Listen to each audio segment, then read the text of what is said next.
Kepala Dinas Pemberdayaan Perempuan Perlindungan Anak dan Keluarga Berencana Kota Subulus Salam Haji Harmaini SPDI, MM membuka kegiatan advokasi dan sosialisasi perlindungan perempuan dan anak Kota Subulus Salam, bertempat di Aula DPMK Kota Subulus Salam, Selasa, 7 November 2023.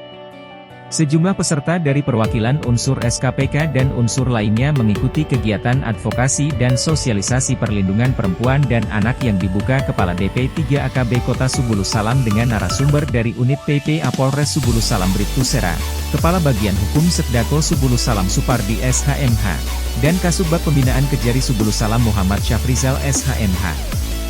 Kepala DP 3 AKB Kota Subulus Salam Haji Harmaini SPDIMM mengawali kata sambutannya mengatakan bahwa perlindungan perempuan dan anak adalah segala upaya penanganan untuk melindungi dan memenuhi hak perempuan dan anak dalam segala bentuk tindak kekerasan, diskriminasi, perlindungan khusus dan masalah lainnya. Di antara tujuannya untuk mencegah segala bentuk kekerasan dan memberikan perlindungan dan pelayanan terhadap perempuan dan anak korban kekerasan yang berbasis gender.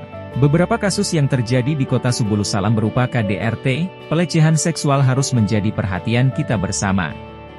Semua stakeholder mesti konsen dalam persoalan tersebut. Antisipasi dan waspada kunci untuk menghindari terjadinya kasus kekerasan kepada perempuan dan anak.